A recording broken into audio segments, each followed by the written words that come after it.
many, many episodes ago, back when we were talking about Thunderball, we talked about the legal battle over that film and how that film would affect the franchise going forward. Well, here is the next stop in those chain of events.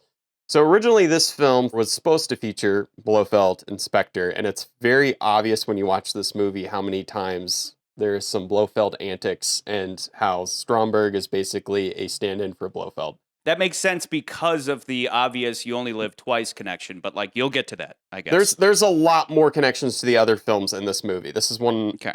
We'll talk about it later. But yeah, a guy sitting at a desk hitting buttons to kill people. Our good friend Kevin McClory, who was already planning his initial contractual agreed-upon remake of Thunderball, had put an injunction on Eon Productions, which we remember Eon Productions is Albert R. Broccoli and Harry Saltzman, to use the iconic character, or iconic character in this case. I'll drink for you.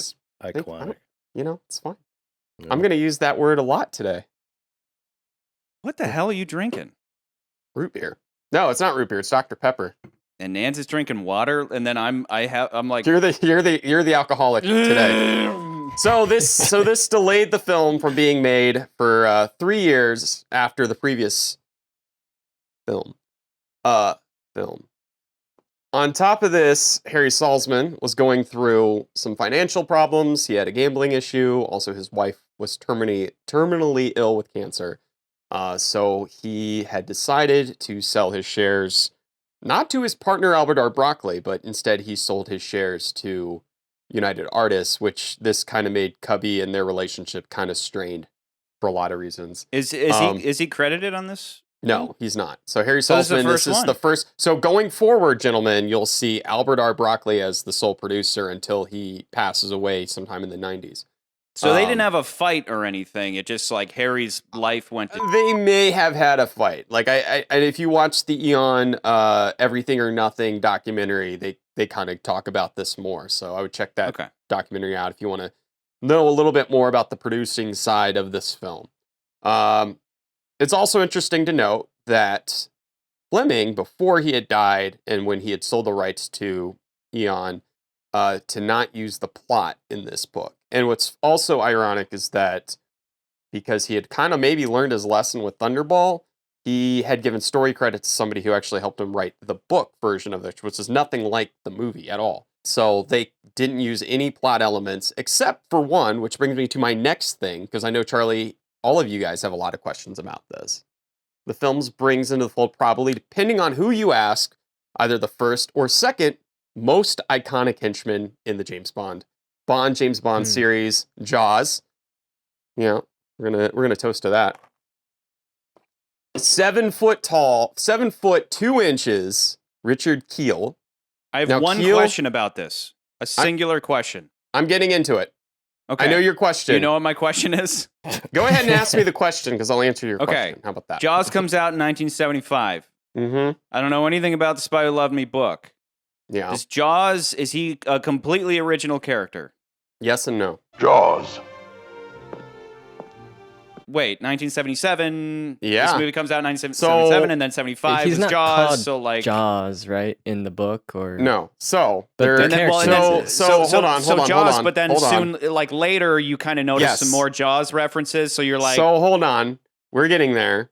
Yeah. So as we have talked about, pretty much after On Her Majesty's Secret Service, every Bond film here on in, the whole spy thing kind of goes away as far as it being in the zeitgeist, and so every movie from here on out, from the Live and Let Die onward, has something that was popular at the time that they try to incorporate into the movie because that thing was popular. At the same time, though, there's a character in the book named Sol Horowitz, and he also has metal teeth in the book. Wait, 3 names? Sol Horror as in like his nickname, Horror. Oh, okay. And then Horowitz is his actual last name. But that's what Jaws was based off of. But it's pretty obvious that they were like, with the shark references and even the scene with the car coming out of the water and the fact that, he has teeth and they call him Jaws. Well, and they're practically going Donna when the car comes out of the water.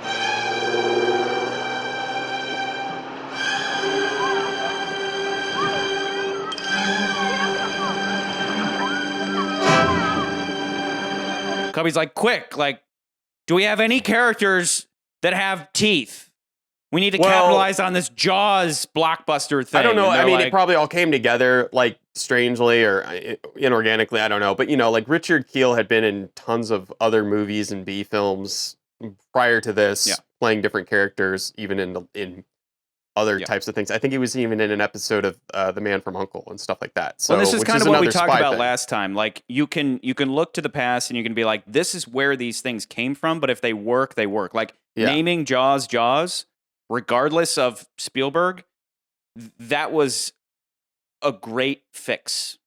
Horowitz or the horror or whatever. Well, whatever. It was horror Horowitz. That's great. Yeah, but I mean, some of those characters in the books were more like mafia based, where they put them in translate them to movies, they're more like these international villains, right?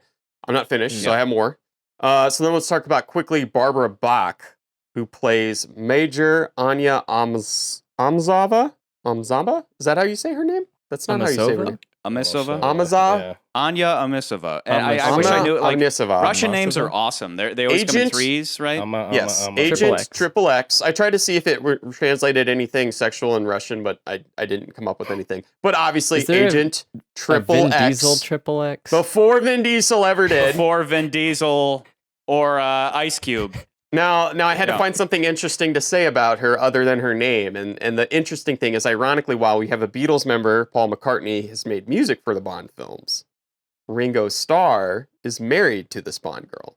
So there's another Beatles connection with another neat Beatles connection with the Bond franchise. Yep. And that all goes back to Goldfinger. My dear girl, there are some things that just aren't done, such as drinking Dom Perignon 53 above a temperature of 38 degrees Fahrenheit.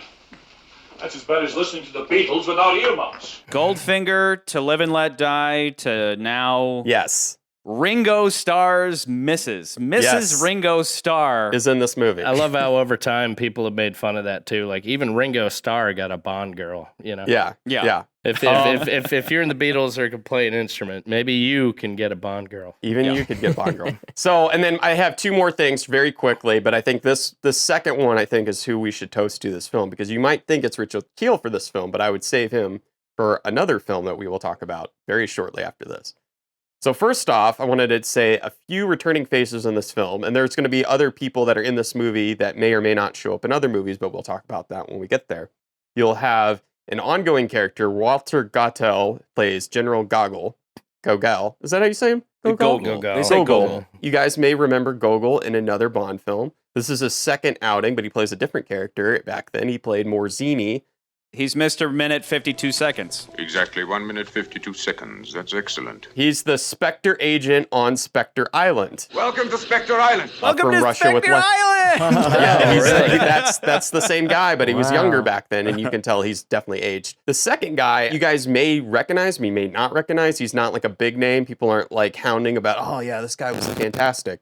But Shane Rimmer, if I say that right, or Reamer, who has his final appearance in the Bond franchise. He played a radar technician in You Only Live Twice, a lab assistant in Diamonds Are Forever, and in this film, he plays the U.S. Navy submarine captain. Same time this movie came out, same year, he had a brief scene in Star Wars. This R2 unit of yours seems a bit beat up. You want a new one? A more recent film you guys might remember him in is in Batman Begins. Evacuate the building. We're right on top of the main hub, and it's gonna blow. And you can kind of see how, like, Christopher Nolan's even a huge fan of these Bond films. He gets a guy that, like, just some dude who was kind of in the background of these movies. Yeah. Okay, and honestly, I can't remember if I cut it from previous episodes, but you said about him that his whole take on his early career was, he was like, whenever the Brits just need a generic American guy, they always hire me.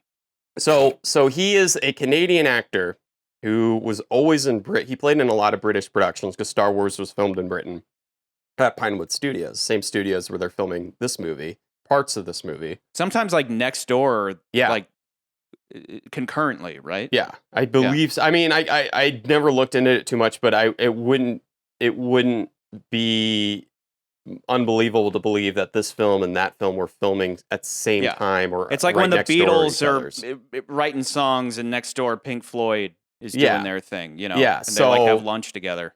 So he's a Canadian actor, and he would self-proclaim himself as the Rent-A-Yank actor. So if you ever wanted an American actor in your British production who could do an American accent and not sound like an idiot, you would get this guy to be in your movies or TV shows. And then also, I just want to add that Rimmer had passed away recently. He passed at the age of 89 in 2019. So he has recently passed. Yeah, sure.